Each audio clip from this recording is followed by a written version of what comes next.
Assalamualaikum warahmatullahi wabarakatuh.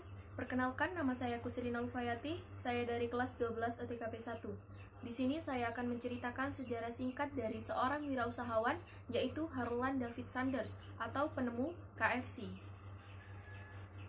Tepatnya pada tanggal 20 Maret 1930, Kentucky Fried Chicken atau kita kenal dengan KFC ditemukan. Meskipun bergerak di bidang kuliner, siapa sangka jika penemunya adalah seorang kolonel. Dia adalah Kolonel Harlan David Sanders. Jika Anda familiar dengan ikon KFC berupa seorang kakek tua, laki-laki tua itulah sosok Sanders, penemu produk yang kini berkembang menjadi waralaba terbesar kedua di dunia. Meski kini sudah memiliki puluhan ribu gerai di ratusan negara di dunia, siapa sangka ternyata cerita KFC berasal dari sebuah ruangan di bengkel North Cabin, daerah yang ada di tenggara Kentucky, Amerika Serikat. Semua itu berawal ketika para pendatang dan penjalan yang melintas di Kentucky begitu sulit menemukan tempat makan. Memasuki wilayah itu, mereka hanya menemui pengecekan ban dan pembersihan sebuah mobil di stasiun pengisian bahan bakar, tempat Sanders bekerja. Perlu diketahui, meski seorang kolonel, Sanders sempat menjajal seragam pekerjaan, salah satunya bekerja di perusahaan minyak Shell di awal tahun 1930. Mengetahui keluhan sulitnya menemukan tempat untuk makan, Sanders pun berpikir untuk melakukan sesuatu.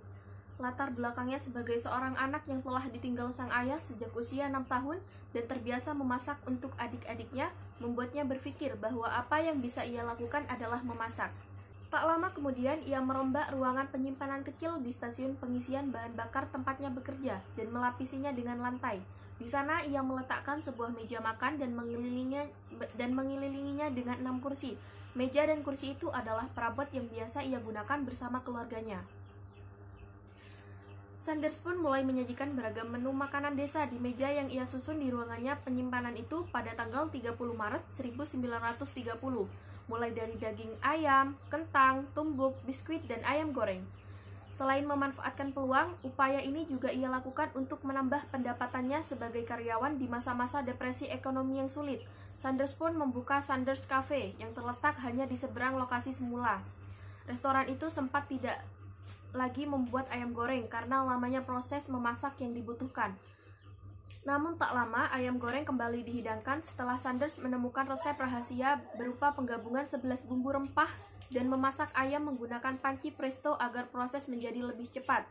Terus berkembang, Sanders pun membuka sebuah model dengan restoran berkapasitas 140 kursi di Aci Village, North Carolina pada tahun 1940-an.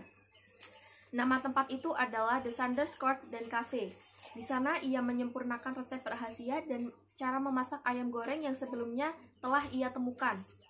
Tempat ini populer di kalangan wisatawan atau pelancong yang melalui Corbin, Kentucky. Namun karena adanya pembangunan infrastruktur di tahun 1950-an, ia terpaksa menutup restoran miliknya dan memutuskan untuk pensiun dan menjual restorannya kepada pihak lain.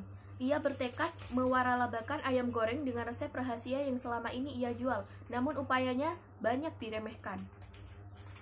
Tak sedikit yang menertawakannya, karena pakaian jas berdasi yang digunakan Sanders dalam menjual ayamnya dinilai terlalu kaku. Namun Sanders akhirnya berhasil mendapatkan permintaan waralaba dari sejumlah banyak pihak. Setelah ia berhasil menjual ayamnya di restoran The Drop in Milk temannya, P.T. Herman, di sanalah nama Kentucky Fried Chicken dicetuskan, termasuk ember kemasan ayam yang hingga saat ini bisa kita jumpai jika kita pergi ke KFC. Biayanya waralaba ketika itu adalah 4 sen untuk setiap ayam yang terjual. Hingga Desember 2019 sudah berdiri sebanyak 22.621 gerai di KFC di 150 negara di dunia, termasuk di Indonesia. Itu saja sejarah singkat dari Harlan David Sanders. Kurang lebihnya mohon maaf. Wassalamualaikum warahmatullahi wabarakatuh.